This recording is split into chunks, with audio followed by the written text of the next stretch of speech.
Assalamualaikum warahmatullahi wabarakatuh. Bertemu lagi bersama saya Rizky Biantara Putra. Saya merupakan mahasiswa program studi manajemen Fakultas Ekonomi dan Bisnis dari Universitas Jambi angkatan 2020. Di sini saya akan menguji regresi menggunakan metode sederhana dengan program analisis statistik SPSS. Aplikasi statistik SPSS ini merupakan program yang kita gunakan untuk menganalisis statistika. Aplikasi ini dapat kita gunakan dengan cara membeli lisensinya secara langsung ataupun menggunakannya secara gratis dengan versi trialnya. Pengertian analisis regresi. Pengertian analisis regresi dalam statistika adalah salah satu metode untuk menentukan hubungan sebab akibat antara satu variabel dengan variabel yang lain. Variabel penyebab disebut dengan bermacam-macam istilah seperti variabel penjelas, explanatory, independen, atau secara bebas variabel X karena seringkali digambarkan dalam grafik sebagai absis atau sumbu X.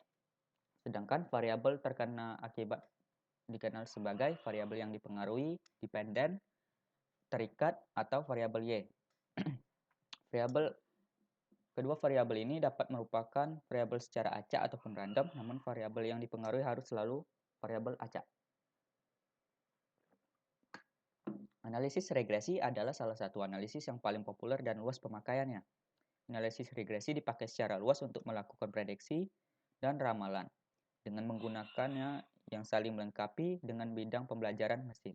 Analisis ini juga digunakan untuk memenuhi variabel bebas mana saja yang berhubungan dengan variabel terikat dan untuk mengetahui bentuk-bentuk hubungan tersebut.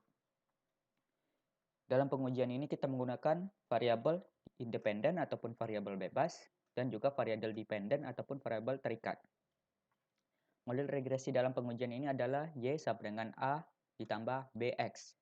Y artinya variabel terikat, A artinya konstanta regresi, BX artinya nilai turunan. Dalam pengambilan uji regresif ini mengacu pada dua hal, yaitu membandingkan nilai ditambah hitung, ditambah tabel, ataupun dengan membandingkan nilai signifikasi dengan nilai probabilitas 0,05. Sedangkan judul pengujian ini adalah pengaruh bermain game dengan hasil belajar. Langsung saja kita buka aplikasi SPSS ini. Di sini saya sudah memiliki dua kolom. Yang pertama adalah X1, yang dimana X1 ini adalah variabel bebasnya yang sudah saya bilang tadi adalah pengaruh bermain game. Dengan nilai secara acak sudah saya buat ini sebanyak 10 buah, dan juga Y adalah variabel terikat yaitu hasil belajar, sama seperti variabel X1 tadi. Saya juga membuat nilai secara acak sebanyak 10 kolom. Langsung saja kita buka di variabel view-nya. Oke, terlihat di sini X1-nya saya labeli pengaruh bermain game, sedangkan Y, variabel terikatnya, saya tulis sebagai label hasil belajar. Langsung saja kita buka analisisnya, kita klik di sini, kita pencet regression atau regresi, dan kita klik linear. Di sini pengaruh bermain game kita letakkan pada variabel independen, sedangkan hasil belajar kita letakkan kepada variabel dependen. Sebelum kita melihat hasilnya, kita bikin dulu settingannya, yaitu pertama adalah model fit, yang kedua adalah R-square change, yang ketiga adalah descriptive.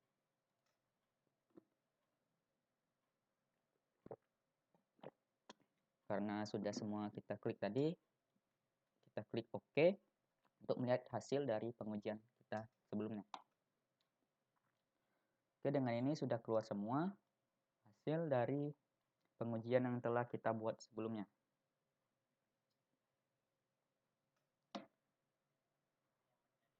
Di sini adalah kita lihat di sini variabel entered or removed. Pada tabel ini menunjukkan mengenai variabel apa saja yang diproses, mana yang menjadi variabel bebas dan variabel terikat. Kita lihat variabel bebasnya adalah pengaruh bermain game, sedangkan variabel terikatnya adalah hasil belajar. Selanjutnya adalah model summary. Pada tabel summary ini menjelaskan besarnya nilai korelasi hubungan R, yaitu sebesar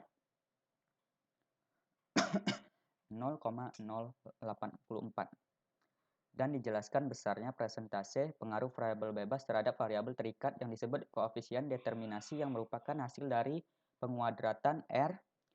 Dari output tersebut diperoleh koefisien determinasi R2 sebesar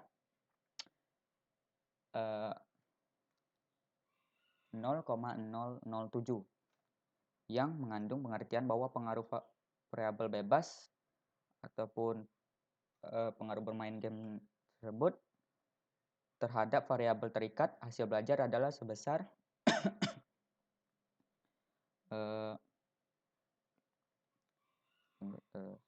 53,2%, sedangkan sisanya yaitu variabel yang dipengaruhi faktor-faktor lain di luar variabel X.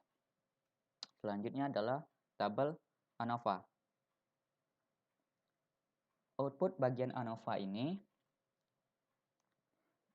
menjelaskan apakah ada pengaruh yang nyata ataupun signifikan terhadap variabel hasil pengaruh bermain game tadi X terhadap variabel terikat yaitu hasil belajar ataupun Y.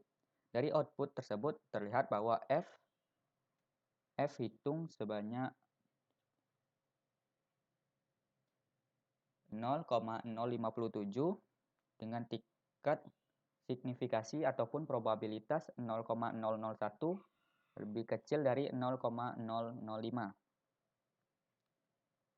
Maka model regresi dapat dipakai untuk memprediksi variabel hasil belajar. Selanjutnya adalah koefisien.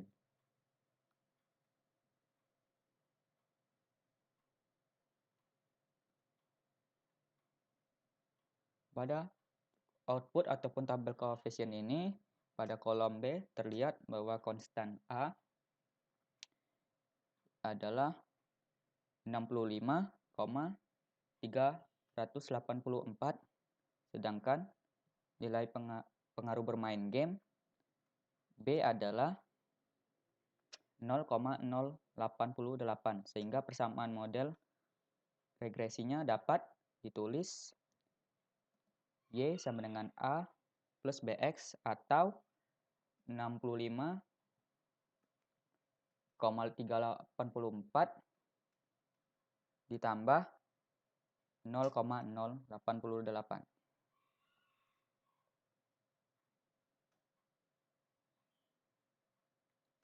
Sekian yang dapat saya jelaskan.